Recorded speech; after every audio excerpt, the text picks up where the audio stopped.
A Long Way from Chicago by Richard Peck. Chapter 3. A One-Woman Crime Wave, 1931. A great depression had swept over the nation, and we couldn't seem to throw it off. It was still hoovering over us, as people said. It hadn't bottomed out yet, but it was heading that way. You could see hard times from the window of the Wabash Bluebird. The freight trains on the siding were loaded down with men, trying to get from one part of the country to another, looking for work and something to eat. Mary Alice and I watched them as they stood in the open doors of the freight cars. They were walking along the right-of-way, too, with nothing in their hands. Then, when we got off the train at Grandma's, a new sign on the platform read, "Drifters, keep moving. This means you." Signed O.B. Dickerson, Sheriff. But at Grandma's house, it seemed to be business as usual. Mary Alice was still skittish about the old snaggle-toothed tomcat in the cob house. Grandma said if he worried her that much, she ought to use the chamber pot in place of the privy. Chamber pots were under all the beds, and they were handy at night. But Mary Alice wouldn't use hers during the day. She didn't want to climb the stairs just for that, and she didn't want to have to empty it any more than necessary. Being 9, Mary Alice decided to take charge. She carried a broom to the privy to swat the cat if it gave her any trouble. She was soon back that first afternoon, dragging the broom, her eyes watering, and she was holding her nose. "Something died in the cob house," she said. "Naw," Grandma said. "It's cheese." "Well, I don't want any," Mary Alice said. "Well, it's not for you," Grandma said. Now that they mentioned it, I could smell something pretty powerful wafting into the kitchen, and I could see the old tomcat from here stretched out in the yard. He was breathing hard and nowhere near the cob house. The cheese smelled bad enough to gas a cat, but it was no use asking what it was for. We were bound to find out. Grandma's house was the last one in town. Next to the row of Glads was a woven wire fence, and on the other side of that, a cornfield. On the first nights, I'd always lie up in bed listening to the husky whisper of the dry August corn in the fields. Then on the second night, I wouldn't hear anything. But this year came the sound of shuffling boots and sometimes a voice. The Wabash tracks that cut the town in two ran along the other side of the road. The sheriff's deputies were out carrying shotguns, moving the drifters along, so they didn't hang around town to beg for food. From my window, I watched the swaying lanterns, and ahead of them the slumping figures of the drifters heading for the next town. It was kind of spooky and sad. But it was a short night. At 5 the next morning, Grandma was at the foot of the stairs banging a spoon against a pan. When we got down to the kitchen, we found her in a pair of men's overalls stuffed into gumboots. She couldn't go outdoors in overalls, so she'd pulled a wash dress on over them, and her apron over that. Crowning it all was her gardening hat. She'd anchored it with a veil to keep the mosquitoes away and tied it under her chins. She looked like a moving mountain. Mary Alice couldn't believe the overalls. "Keeps the chiggers off," Grandma explained. "We're going fishing." I looked around for the rods and reels, at least some bamboo poles, but I didn't see anything. "It's just one thing after another in town," Grandma declared. "We wasn't over Decoration Day before it was the 4th of July. Then come the old settlers' picnic. You can't hardly get down the street for the crowds, and the dust never settles. I need me a day off and some peace and quiet." fresh from the Chicago Loop, Mary Alice and I traded glances. We didn't linger over breakfast because of the smell. The cheese was on the back porch now in a gunny sack. It began to dawn on me that it was the kind of cheese catfish consider a delicacy. Grandma was ready to go, and when she was ready, you'd better be. "Let's get on the road," she said, taking a last look around the kitchen. "Douse the fire and hide the axe and skillet." We blinked. "Just a saying," Grandma said. "A country saying. I was a country girl, you know." She carried the gunny sack of cheese herself, tied to the end of a tree limb hitched up on her shoulder. I was in charge of the picnic hamper, and it took all I had to lift. I looked inside. Half the hamper was home canned fruit, tomatoes, and pickled peaches.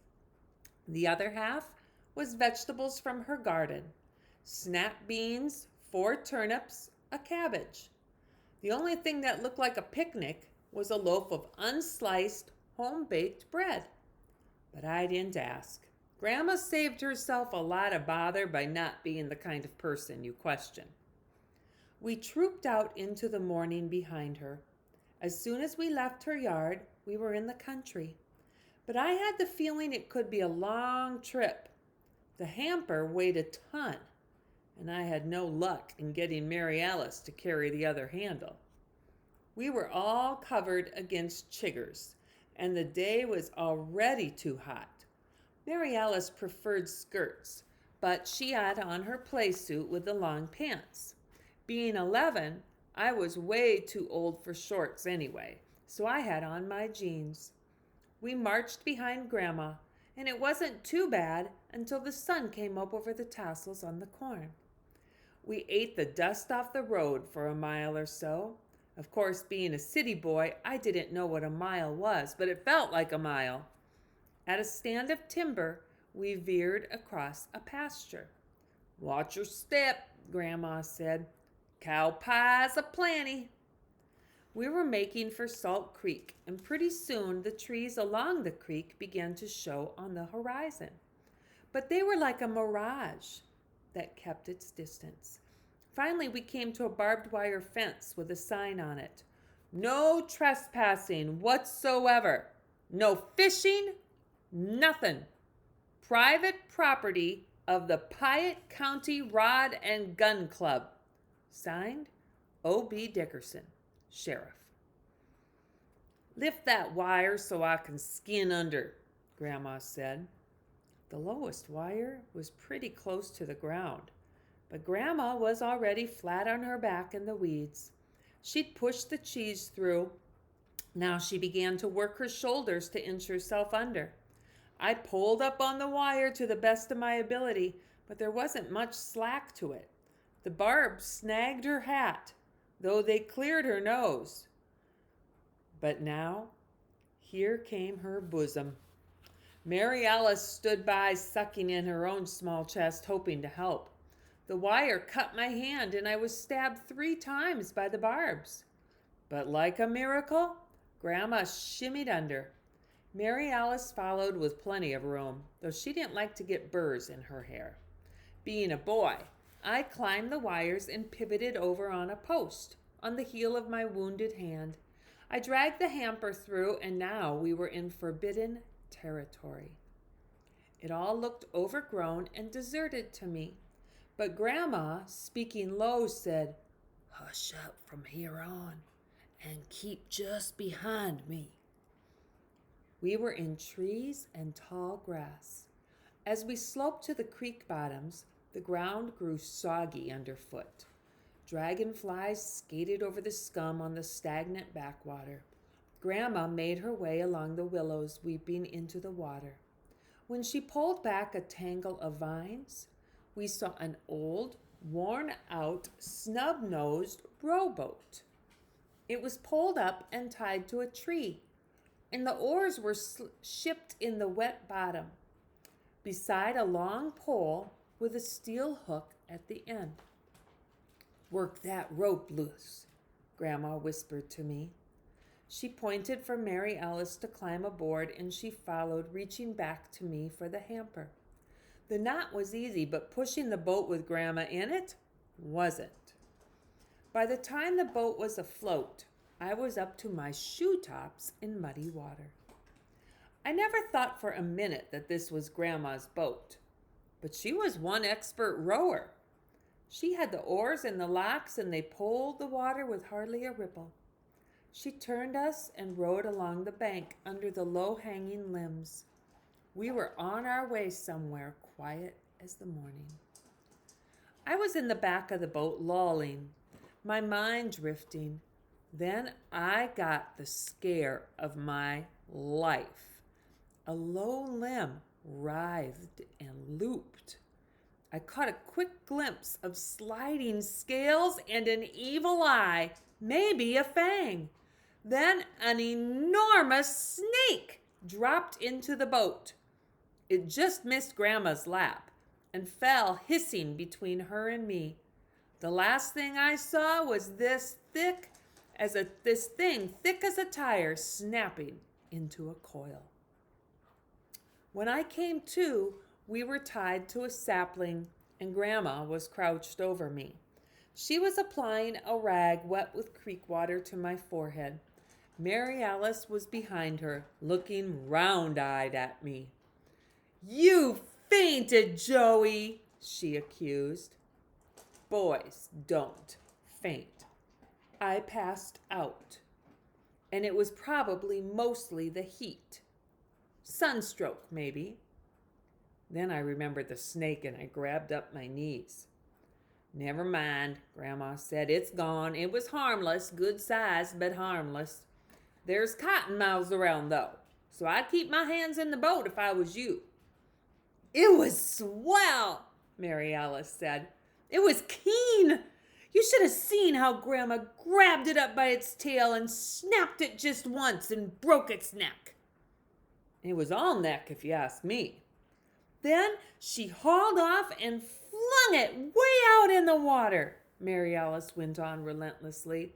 "Grandma's something with snakes. You should have seen." Okay, I muttered. Grandma stifled a rare smile. I suspected she had no high opinion of the bravery of the male sex, and I hadn't done anything to change her mind. Why wasn't it Mary Alice who had done the fainting? It bothered me off and on for years. We were on our way again, me keeping a sharp eye on the low-hanging limbs. I was recovering from everything but embarrassment. And Grandma was rowing out from the bank. Now she was putting up the oars and standing in the boat. It rocked dangerously, though she planted her big boots as wide as the sides allowed. She reached down for the long rod with a hook on its end. Glancing briefly into the brown water, she plunged the rod into the creek. It hit something, and she began to pull the rod back up, hand over hand. She was weaving to keep her balance in the tipping boat. I wanted to hang on to the sides, but pictured a cottonmouth rearing up and sinking fangs into my hand. Something broke the surface of the creek. Something on a chain Grandma had hooked. It was bigger than the picnic camper and looked like an orange crate, streaming water, and inside, whipping tails and general writhing. I thought of cottonmouths and ducked, but they were catfish, mad as hornets, who had been drawn by Grandma's terrible cheese. She heaved in the crate and unlatched the top. In the bottom of the boat was a wire and net contraption that expanded as she filled it with wriggling fish. A catfish is the ugliest thing with gills, and even Mary Alice drew back on her feet. Grandma kept at it, bent double in the boat. She was as busy as a bird dog, one of her own favorite sayings. When all the catfish were in the net, flopping their last in the bottom of the boat, she took the new cheese out of the gunny sack and stuck it in the crate. Grandma, how did you remember where it was? I asked, amazed. You couldn't see it, but you snagged it with a hook right off. Well, I remembered where I sunk it, she said briefly. Now she was lowering the empty crate baited with cheese back in the water. Except it wasn't a crate. It was a fish trap. Where we went in Wisconsin to fish, using a fish trap carried a $5 fine. Grandma, I said, is trapping fish legal in this state? If it was, we wouldn't have to be so quiet. Well, what's the fine?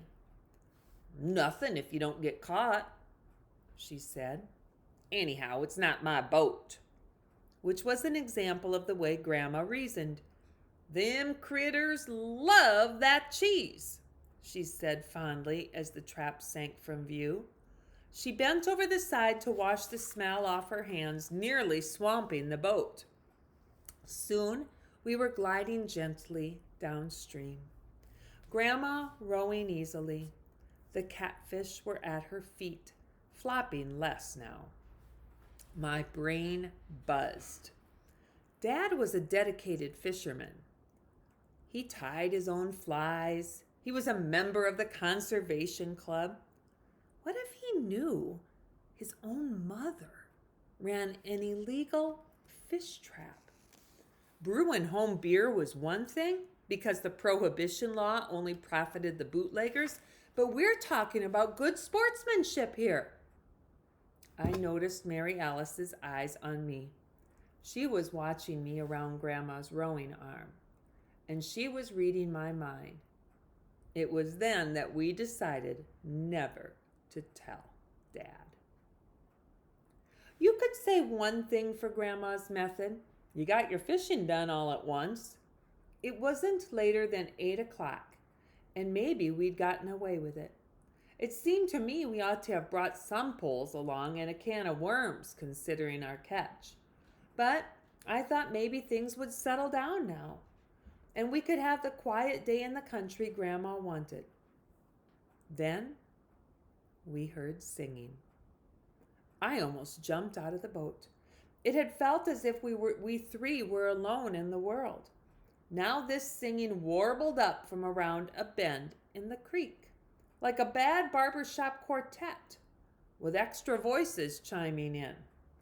Camp down, ladies, sing this song, doo-dah, doo-dah. Grandma nudged the boat into the bank just where the creek began to bend. Through the undergrowth, we saw a ramshackle building on the far bank. Above the porch was a sign, a plank with words burned in, Rod and Gun Club. A row of empty whiskey bottles stood on the porch rail, and from behind them came the singing. Bet my money on the bobtail nag, somebody bet on the bay. The porch sagged with singers, grown men in their underwear, still partying from last night. Old guys in real droopy underwear. It was a grisly sight, and Mary Alice's eyes bugged. I wasn't sure she ought to be seeing this. They were waving bottles and trying to dance. I didn't know what they'd do next. Grandma was fascinated. As we watched, a skinny old guy with a deputy's badge pinned to his long johns stepped forth and was real sick over the rail into the water. Earl T. Askew, Grandma muttered, president of the Chamber of Commerce.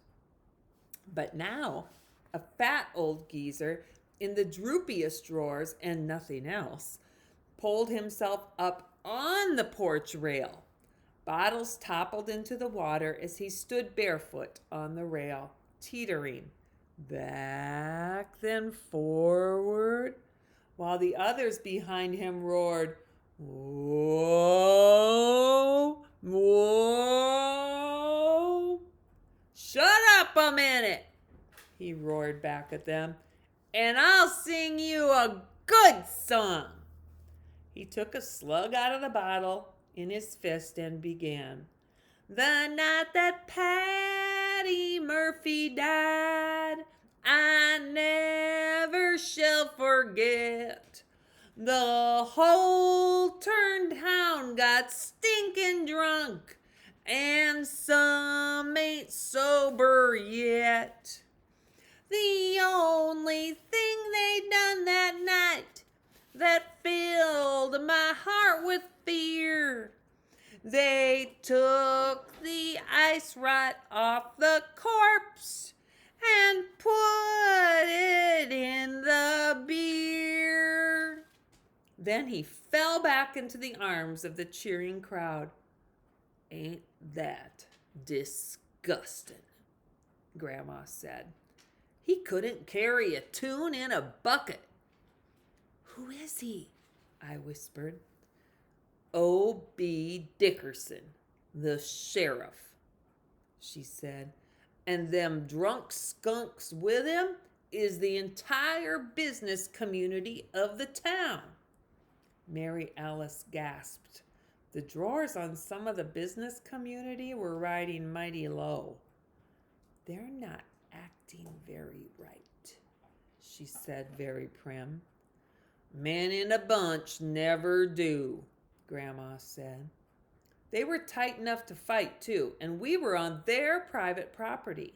Not only that, we were in a boat full of trapped fish almost under the bloodshot eye of the sheriff. I thought it was time to head upstream as fast as Grandma could row. But no, she jammed an oar into the bank to push us off. Then she began rowing around the bend." My heart stopped. The full chorus was singing again, louder